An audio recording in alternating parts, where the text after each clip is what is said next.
വിവാഹമില്ല. അത് വലിയൊരു വിഷയമൊന്നുമില്ല. അത് നല്ല തീരുമാനമില്ല. അത് രക്ഷപ്പെട്ടില്ലേ. സ്വന്തം സ്വപ്നങ്ങള് അത് മതിയെന്ന് നമുക്ക്. അത് ആർക്കും വേണ്ടി അടിയറ വയ്ക്കേണ്ട കാര്യമൊന്നുമില്ല. സംഗീതമാണ് എൻ്റെ ഭർത്താവ്. ഇല്ല അല്ല മറ്റതൊക്കെ പിന്നെ നമ്മള് അല്ല ഗീതയിൽ പറയണമല്ലേ, മാ ബലേഷു ഫലം ഇച്ഛിക്കാതെ അല്ലേ കർമ്മം ചെയ്യാം.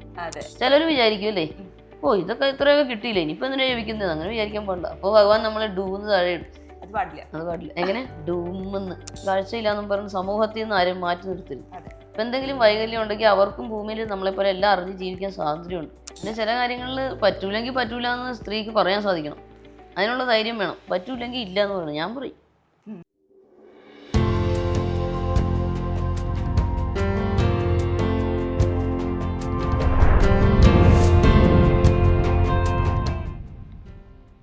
ഈ ഒരു വീട്ടിലെ പുരസ്കാരങ്ങൾ നിറഞ്ഞിരിക്കുന്നത് ഞങ്ങൾ വന്ന് കണ്ടപ്പോഴും അതാണ്. എല്ലാ റൂമിലും എല്ലാ മുറിയിലും നിറഞ്ഞിരിക്കുന്നത് പുരസ്കാരമാണ്. അക്കൂട്ടത്തിലേക്കാണ് ഇപ്പോൾ ഒരു ദേശീയ പുരസ്കാരം കൂടി എത്തിച്ചേരുന്നത്. ഒരുപാട് സന്തോഷത്തിന്റെ സമയമാണ്.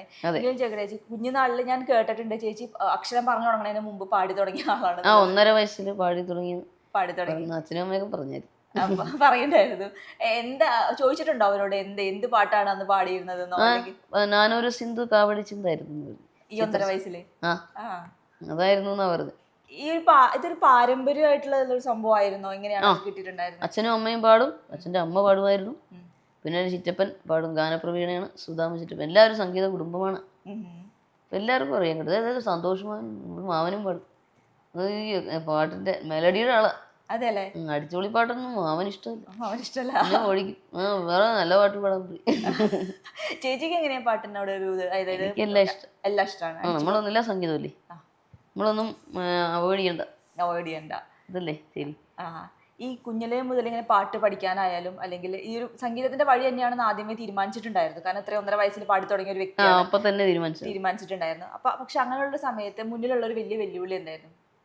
പ്രത്യേകിച്ച് വെല്ലുവിളിയൊന്നുമില്ല. ഇല്ല, ഒന്നുമില്ല. കണ്ണിന്റെ പ്രശ്നം അതല്ലേ ഉള്ളൂ, അത് മാത്രമേ ഉള്ളൂ. പക്ഷെ അതൊരു വെല്ലുവിളി ആയിരുന്നില്ലല്ലോ ചേച്ചി. അതിനെല്ലാം തടഞ്ഞു നീക്കിയിട്ടല്ലേ മുന്നോട്ട് പോയിട്ടുണ്ടായിരുന്നു. അച്ഛനും അമ്മയും. അതെ. പിന്നെ രണ്ടാമത്തെ കാര്യം മറ്റേത് വിവാഹമില്ല. അതുകൊണ്ട് ഇത് മാത്രമേ അത് വലിയൊരു വിഷയമൊന്നുമില്ല. അച്ഛനും അമ്മയും ഉള്ളത് കൊണ്ട്. അതെ, അച്ഛൻ്റെ അമ്മയുടെയും പ്രോത്സാഹനവും. അതുകൊണ്ട് അതൊക്കെ ഓവർകം ചെയ്ത് പോകുന്നു. ഈശ്വരാനുഗ്രഹം. അതെ. എങ്കിലും ജീവിതം എന്ന് പറയുന്നത് സംഗീതമാണ്. അതെ. ഈ ഒരു സംഗീതത്തിന് ഒരു സമയത്ത് കൈവിടേണ്ടി വരുന്ന ഒരു സിറ്റുവേഷൻ വന്ന സമയത്ത് ഇല്ല എനിക്ക് സംഗീതം മതി എന്ന് പറഞ്ഞിട്ട് തീരുമാനം എടുത്തൊരു വ്യക്തിയാണ് ചേച്ചി. ഇന്ന് തിരിഞ്ഞു നോക്കുമ്പോൾ ആ തീരുമാനത്തെ എങ്ങനെയാ കാണുന്നത്? അത് നല്ല തീരുമാനമില്ല. അത് രക്ഷപ്പെട്ടില്ലേ. അത് അടിപൊളിയല്ലായിരുന്നു, ഒരു വിഷയമില്ല. അതെ, അതല്ലേ നല്ലത്. സ്വന്തം സ്വപ്നങ്ങള്. അതെ, അത് തന്നെ. അത് മതിയെന്ന് നമുക്ക്. അത് ആർക്കും വേണ്ടി അടിയറ വയ്ക്കേണ്ട കാര്യമൊന്നുമില്ല. സത്യം. ഒരാവശ്യമില്ല. ഞാൻ ചോദിട്ടെങ്കിലും ജീവിതത്തിൽ ഒരുപാട് പ്രതിസന്ധികൾ വന്ന സമയത്ത് ചേച്ചിയുടെ ഏറ്റവും വലിയ ശക്തി എന്താണ്? ശക്തി ഭഗവാന്റെ അനുഗ്രഹം, സംഗീതവും അച്ഛനും അമ്മയും എല്ലാവരും. സംഗീതമാണ്.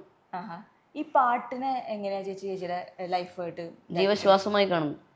സംഗീതമാണ് എൻ്റെ ഭർത്താവ്. ഇല്ല അല്ല മറ്റതൊക്കെ പിന്നെ പോട്ടെ. അതെ, അത്രേ ഉള്ളൂ. നമ്മള് ദാസേട്ടൻ പറയണ സംഗീതത്തെയാണ്. ദാസേട്ടൻ പറയും എൻ്റെ ആദ്യ ഭാര്യ സംഗീതം എന്ന് പറയും. പ്രഭച്ചേച്ചിയോട് പറഞ്ഞ അങ്ങനെയാന്നാ പറഞ്ഞു. ആദ്യ ഭാര്യ സംഗീതമാണ്, അതിന് ശേഷമേ ഉള്ളൂ അങ്ങനെയൊക്കെ. പീലീലാമ്മയും പറയുമായിരുന്നേ. അങ്ങനെ തന്നെയാ പറഞ്ഞിട്ടുണ്ട്. എല്ലാവരും അങ്ങനെയാണ്. പീലീലാമ്മ റോൾ മോഡലാട്ടോ ഈ കാര്യത്തിലൊക്കെ. പാട്ട് വഴിയിലെ ഏറ്റവും വലിയ സ്വാധീനം ആരുടെ ആയിരുന്നു? ദാസേട്ടൻ തന്നെയാണ്. അതെ, ദാസേട്ടൻ. ദക്ഷിണാമൂർത്തി സ്വാമികൾ. അതെ, സ്വാമികളുടെയൊക്കെ അനുഗ്രഹം. ദക്ഷിണാമൂർത്തി സ്വാമികളെ 3 പ്രാവശ്യം അതെ അനുഗ്രഹം ലഭിച്ചു. ബെസ്റ്റ് കണ്ണാ ബെസ്റ്റ് എന്നൊക്കെ പറഞ്ഞു. ഈ കുഞ്ഞിലെ മുതൽ പാട്ട് കേട്ട് വളർന്ന സമയത്ത് ഇവരുടെ പാട്ടുകൾ തന്നെയായിരുന്നു ചേച്ചിന് ഏറ്റവും കൂടുതൽ? അതെ, ദാസേട്ടൻ, MS അമ്മ, ബാലമുരളി സാർ, എല്ലാ സംഗീതാചാര്യന്മാരുടെയും കേൾക്കും കേട്ടോ. ചെമ്മാങ്കുടി സ്വാമികൾ, ചെമ്പൈ സ്വാമികൾ, എല്ലാവരുടെയും കേൾക്കും. Maharajapuram Santhanam sir, Madurai T A Seshagopal sir. കേൾക്കാത്തവരാരും ഇല്ല കേട്ടോ. എല്ലാം എനിക്ക് ഇഷ്ടമാണ്. GNB സാറിൻ്റെയും മധുരമണി സാർ, എല്ലാവരുടെയും ഇഷ്ടം. നമ്മളാരെയും അല്ലേ ഇഷ്ടം മാറ്റി നിർത്തൂല. അതെ, സത്യം. പുതിയ തലമുറയിലെ ഗായകരോ എല്ലാം സൂപ്പർ അല്ലേ? എന്നാ പുലികളാണ് ഇപ്പോഴത്തെ. ഒരു രക്ഷയില്ലാത്ത ആൾക്കാർ. എല്ലാം വേറെ ലെവൽ സിംഗേഴ്സാണ്. ഭയങ്കര ഡിഫറെന്റ് ആയിട്ടുള്ള ഒരു വോയിസ് ആണല്ലോ ചേച്ചിയുടെ. ആര് കേട്ടാലും ഇത് വൈക്കം വിജയലക്ഷ്മി പാടിയതല്ലേ ചോദിക്കുന്ന ഒരു ശബ്ദം. ഈ ശബ്ദം ഭയങ്കര വലിയൊരു ഐഡന്റിറ്റി അല്ലേ? കാരണം എല്ലാവർക്കും അങ്ങനെ പെട്ടെന്ന് ക്യാച്ച് ചെയ്യാവുന്ന ഒരു ശബ്ദം കൂടെ കിട്ടണമെന്ന് ഇല്ല. അതെ, പക്ഷെ അങ്ങനെയല്ല. ഇത് ഏത് കുഞ്ഞു കേട്ടാലും പറയും ഇത് വിജയ് പാടിയത്. ഈശ്വരൻ തരുന്നതാണ്.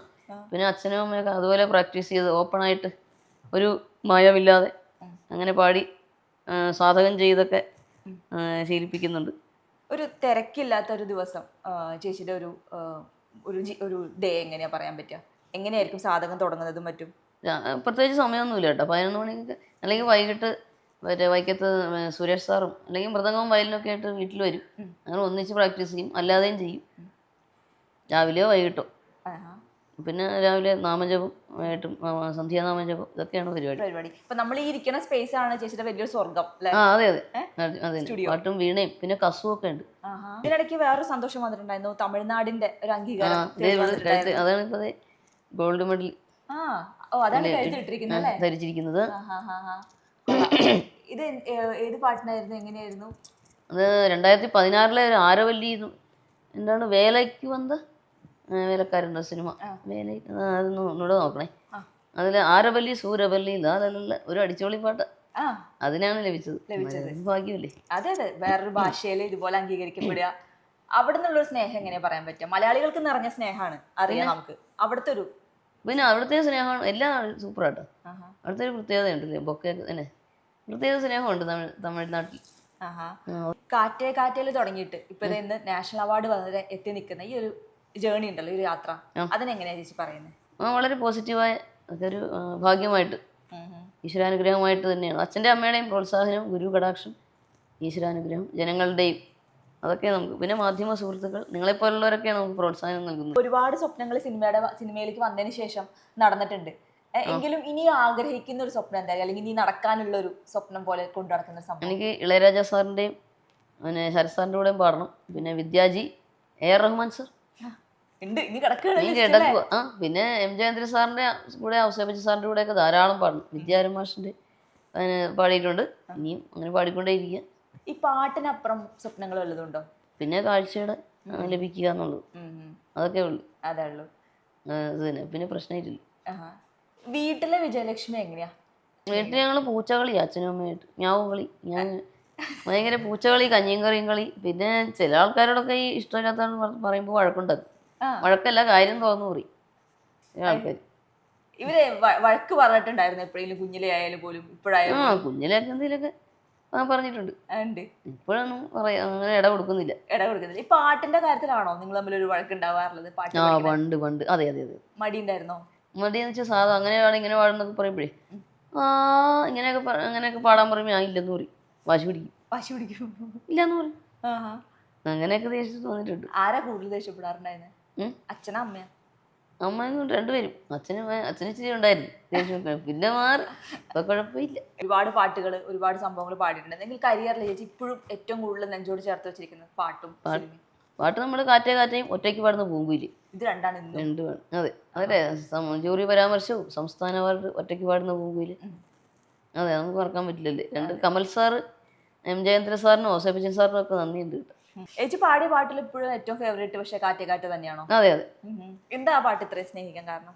നമ്മള് കാറ്റായിട്ട് വന്നതല്ലേ, കാറ്റ് മൂളിത്തന്ന ജയന്ദ്രൻ സാറും പിന്നെ കമൽ സാറും, അങ്ങനെ ഒരു പഴയ ഗാനം അല്ലേ, പഴയ കാലത്തിന്റെ ഒരു നൊസ്റ്റാൾജിയ.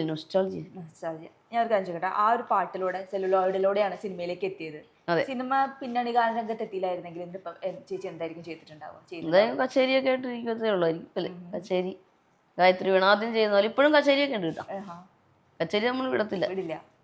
നമ്മൾ ചിലവർക്ക് അങ്ങനെയുണ്ടല്ലേ, ഈ കച്ചേരി ചെയ്യുന്നവർ സിനിമാ രംഗത്ത് അങ്ങനെ പിന്നെ വന്ന് ടച്ച് അങ്ങനെയൊന്നുമില്ല. ദാസേട്ടനും കച്ചേരി ചെയ്തുകൊണ്ട് പിന്നെ ഞാനും ചെയ്യുന്നുണ്ട്. അത് ജീവിതത്തിന്റെ ഭാഗമല്ലേ? ജീവിതത്തിന്റെ ഭാഗമാണ്. പ്രധാനം ശാസ്ത്രീയ സംഗീതമാണ്, അതിനുശേഷമേ ഉള്ളൂ ലളിത സംഗീതവും സിനിമാ ഗാനങ്ങൾ, ഭക്തിഗാനങ്ങളൊക്കെ. പ്രിഫറൻസ് കർണാട്ടിക്കാണ്. കർണാട്ടിക് ബേസ് ഉള്ളവർക്ക് ഏത് ഭാഷയിലും പാടാം. പിന്നെ രാഗങ്ങൾ മനസ്സിലാക്കാൻ സാധിക്കും, നൊട്ടേഷൻ മനസ്സിലാക്കാൻ സാധിക്കും, സ്വരസ്ഥാനം.